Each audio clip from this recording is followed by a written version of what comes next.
You can't imagine what was discovered in the Virgin Mary's tomb.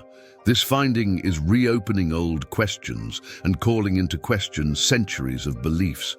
Was this object removed from Mary's body shortly after her burial, or did someone open the tomb later to place it there?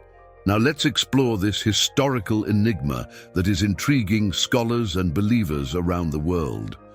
Over the centuries, the story of the Virgin Mary has been shrouded in traditions passed down through generations. Various cultures and religions, from Christianity to Islam, have maintained accounts that in many cases contradict each other. But what really happened after Jesus' crucifixion?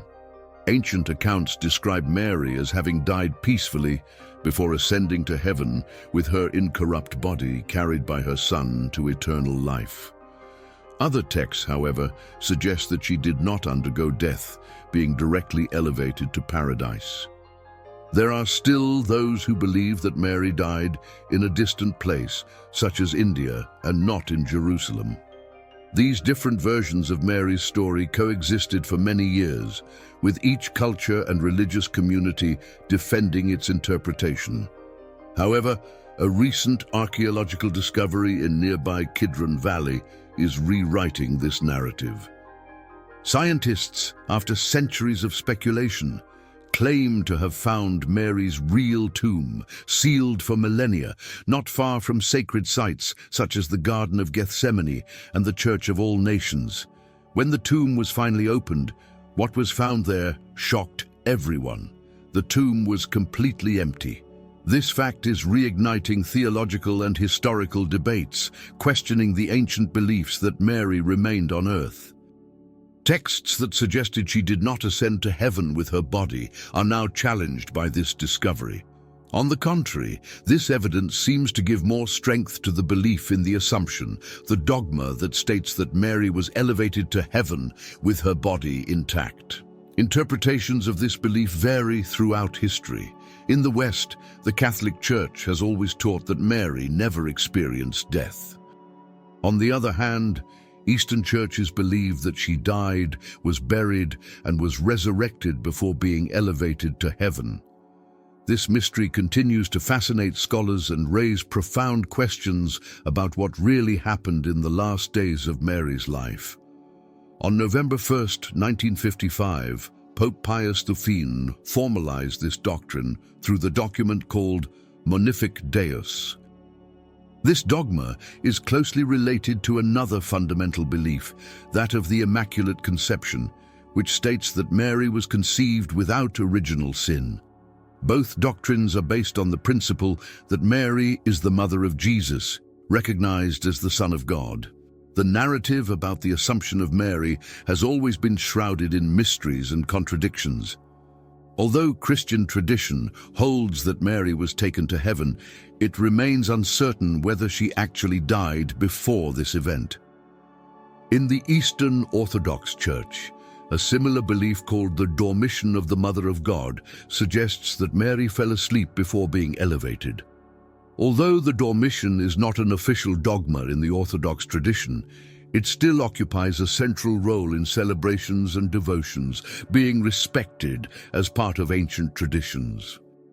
Pope Pius V, when writing the document Most Magnificent God, expressed the desire that faith in the Assumption of Mary would bring comfort and hope to Christians, stating that just as Mary's body was taken to heaven, all the faithful will also experience the resurrection of their bodies. This teaching resonated strongly in Christianity, but stories about the Assumption evolved over time, especially from the 6th century onwards. One of these legendary narratives says that the Apostle Thomas was not present at the time of Mary's death, and when he arrived, he asked for the tomb to be reopened. To everyone's surprise, her body was gone, leaving only the clothes she was wearing. In some versions, Mary is believed to have cast her girdle from heaven to Thomas as proof of his ascension. This story has inspired numerous artistic depictions of the Assumption over the centuries, and its popularity has spread throughout the Christian world. Around the year 600, Emperor Maurice officially celebrated the Assumption in the Eastern Roman Empire, further solidifying its importance. Some scholars, however, believe that the roots of these stories go back to ancient Christian texts that are not even part of the Bible. According to experts, these narratives may have been transmitted orally by Jewish Christians in Jerusalem, being shared over the years and adapted as traditions developed. There are also those who suggest that these stories are the result of a fusion of several sources. Researcher Schumacher, for example, defends the idea that the Assumption narrative is a combination of different traditions which have changed over time. Even those who believe in the Assumption admit that the current understanding of this event has undergone several historical evolutions. The story of the Assumption first appears in a text called Rare Maria, or Book of the Repose of Mary, written around the 6th or 7th century. However, this book is considered unreliable, and its account of Mary differs greatly from most common Christian beliefs. This raises doubts about the historical veracity of the Assumption and leaves the true destiny of Mary open, further fueling the mystery surrounding her figure. There are those who argue that Mary was elevated to heaven, but there are others who disagree with this idea. Esteban Schumacher, a renowned researcher, argues that there is no concrete evidence that belief in the Assumption of Mary existed before the 5th century. With the exception of Epiphanius of Salamis, who in the 4th century tried to investigate how Mary's life ended, however, without being able to find conclusive information. The most intriguing thing is that the New Testament does not contain any mention of Mary's final moments, leaving a void in the scriptures regarding this mystery. Early Christian communities left no documented account of Mary's death. Epiphanio, when investigating this mystery, realized that even at that time there was great uncertainty about what really happened. While some believed that Mary had passed away peacefully, others supported the idea that she had been martyred. Another, even more surprising version suggested that she had not died but was taken directly to heaven, body and soul, as was said about Elijah in the Old Testament. Later writings reinforced this latter belief, although many of these documents, such as Obitu Twine and Tritu Virgins, dating from the 5th century, are considered dubious sources. Similar accounts were told by authors such as Dionysius the Areopagite and Gregory of Tours, and these stories ended up becoming increasingly popular. Belief in the Assumption of Mary, although it was not made official until the 6th century, was already widely accepted among many believers. John Damascene, an important theologian, reported that Mary had died before the apostles, and that when they reopened her tomb, it was completely empty, which made them believe that her body had been taken to heaven. The celebration related to Mary's rest originated in the East and was brought to the West during the 6th century, when it began to be known as the Assumption. In the 9th century, this festival gained even more prominence, being supported by Pope Leo IV, who instituted special ceremonies such as vigils and octaves. Pope Nicholas later elevated the celebration of the Assumption to the same level as Christmas and Easter, cementing its importance in the Christian calendar. In the 11th century, the German nun Elisabeth de Al reported visions of Mary and Jesus, which had a major impact on Western belief about the Assumption. Much later, Pope Benedict XVI recognized that faith in the Assumption was acceptable, and that rejecting it would be disrespectful to the Christian faith. As early as 1950, a man named Gilbert claimed to have received a message from Mary herself about the Assumption, which ended up being seen as a sign by Pope Pius V, leading him to officially declare the dogma of the Assumption in November 1955. Yet even among Catholics, there are different interpretations about how Mary would have been taken to heaven. Some Catholics believe that Mary actually died before being taken to heaven, but that by a miracle she was resurrected before her assumption. This interpretation, called moralistic, sees Mary's death as part of her divine trajectory.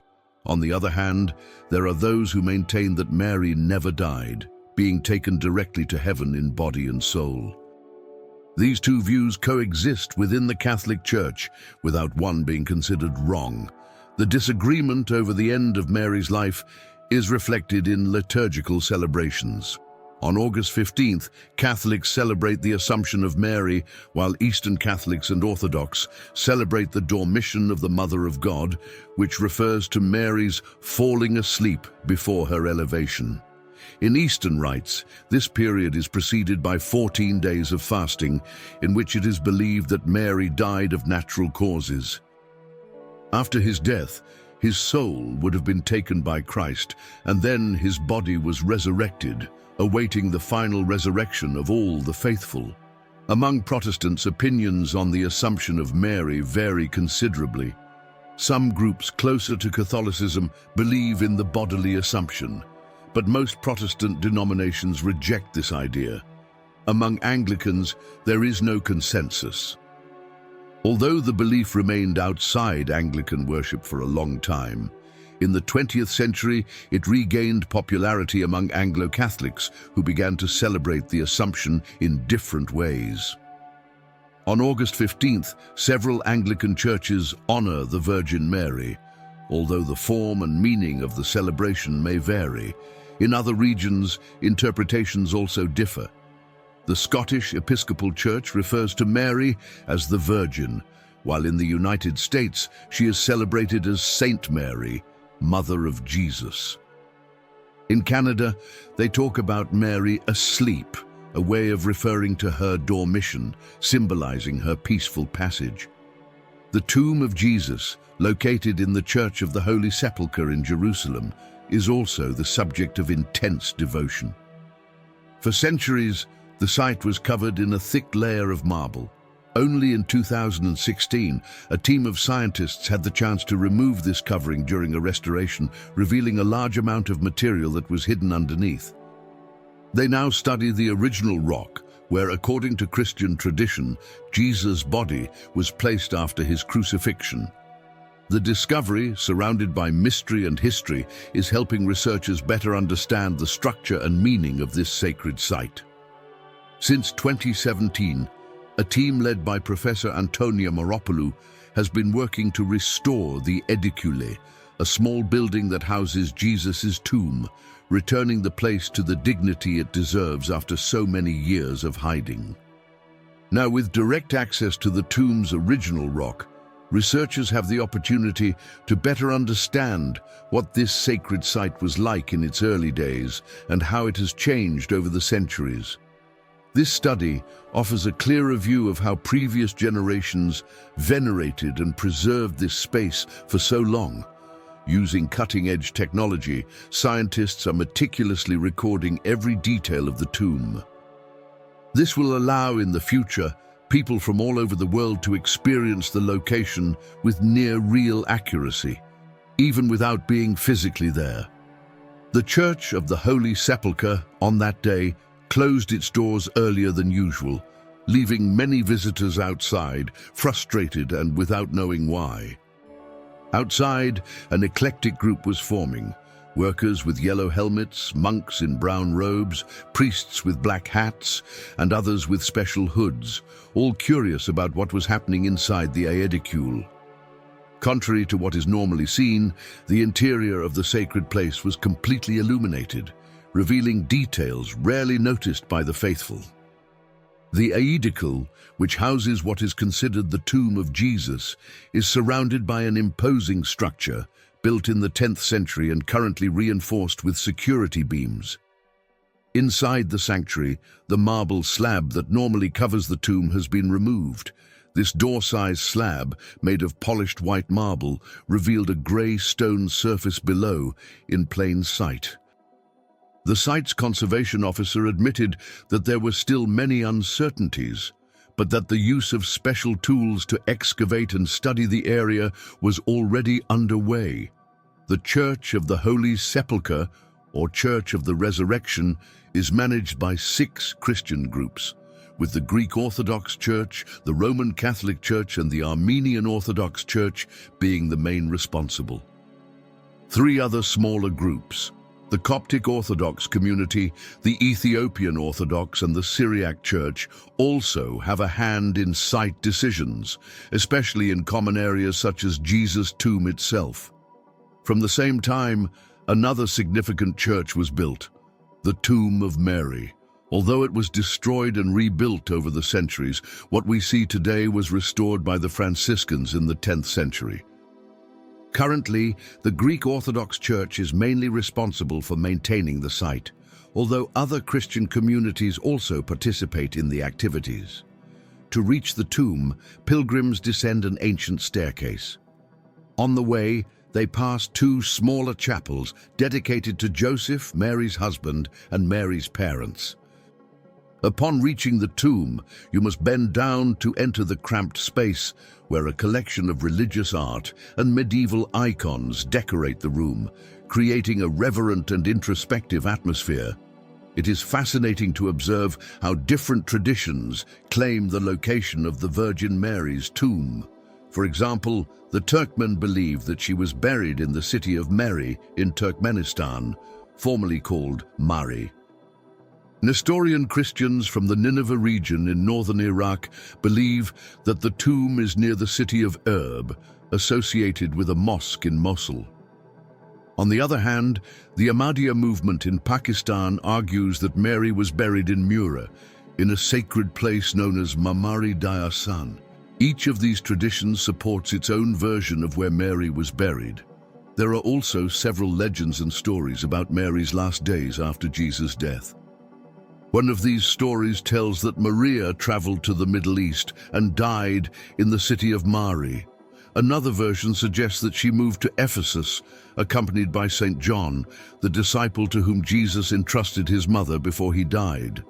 In fact, St. John mentions in his Gospel that Jesus asked him to take care of Mary, and John fulfilled that promise.